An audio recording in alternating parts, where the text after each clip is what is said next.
ಪುರೋಹಿತ್ರೆ ಕೊಡಿ.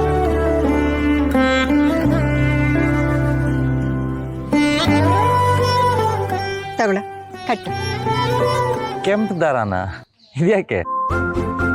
ಅರ್ಶಿನದ ದಾರನ ಹುಡುಗಿ ಕುತ್ತಿಗೆಗೆ ಬೇಗ ಕಟ್ಟೋ ಭಾಗ್ಯ ಬರ್ಲಿ ಅಂತ ಬೇಡ್ಕೋ. ಈ ಕೆಂಪು ದಾರನ ಮರಕ್ ಕಟ್ಟು. Seriously? Yeah full serious, no other choice.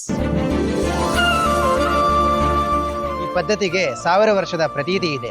ಹಿಂದೆ ಈ ಊರಿನ ಮಹಾರಾಣಿಗೆ ಯಾವ ಸಂಬಂಧ ಬಂದರೂ ಕೂಡ ಒಪ್ಪಿಗೆ ಆಗ್ತಾ ಇರಲಿಲ್ಲ. ಇನ್ನು ಇವರಿಗೆ ಮದುವೆನೇ ಆಗಲ್ಲ ಅಂತ ಹೇಳಿ ಊರಿನವರೆಲ್ಲ ಮಾತಾಡ್ತಾ ಇದ್ರು.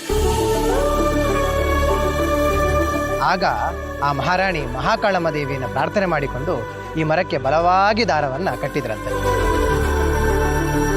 ಅದಾಗಿ 1 ತಿಂಗಳಿಗೆ ಯುವರಾಣಿಯವರಿಗೆ ಮದುವೆನೇ ಆಗೋಯ್ತು. ಅವತ್ತಿಂದ ಈ ಮರಕ್ಕೆ ದಾರ ಕಟ್ಟಿ ವಿವಾಹಾದಿ ಅವರ ನೆರವೇರಿಕೆಗಳನ್ನ ಈಡೇರಿಸ್ಕೊಳ್ತಾ ಇದ್ದಾರೆ.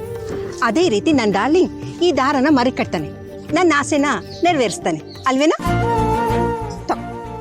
ಅಷ್ಟೇ ತಾನೇ? ಕೊಡು.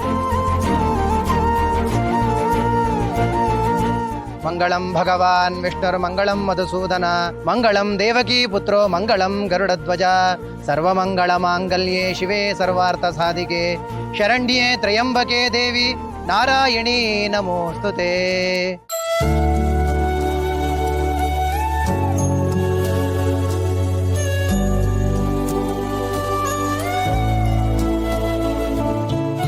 ಇವರೆಲ್ಲರೂ ನನ್ನ ಮದುವೆ ಆಗ್ಲಿ ಅಂತ ಕಾಯ್ತಿದ್ದಾರೆ. ನನ್ಗೆ ಅರಿವು ಇಲ್ಲದೆ ನನ್ನ ಜೀವನದಲ್ಲಿ ಪ್ರೀತಿ ಕೊಟ್ಟಿದ್ಯಾ. ನನ್ನ ಜೀವನ ಪರ್ಯಂತ ನಿಧಿಯವ್ರನ್ನ ಕಾಪಾಡೋ ಶಕ್ತಿ ಕೂಡ ಕೊಡ್ತೀಯ ಅಲ್ವಾ? ನೋಡಿದ್ರ ದೊಡ್ಡಮ್ಮ, ಮದ್ವೆ ಅಂದ್ರೆ 3 ಮೈಲಿ ದೂರ ಓಡ್ತಿದ್ದವನು ಈಗ ಹೆಂಗ್ ತಯಾರಾಗ್ಬಿಟ್ಟಿದ್ದಾನೆ ಅಂತ. ಏಯ್ ಸುಮ್ನಿರೆ. ನಮ್ ಯುವರಾಜನ್ಗೆ ಮೊದ್ಲೇ ನಾಚಿಕೆ ಜಾಸ್ತಿ. ನೀನ್ ಹೀಗ್ ರೇಗ್ಸಿದ್ರೆ ಅವನು ಕಷ್ಟ ಆಗಲ್ವಾ?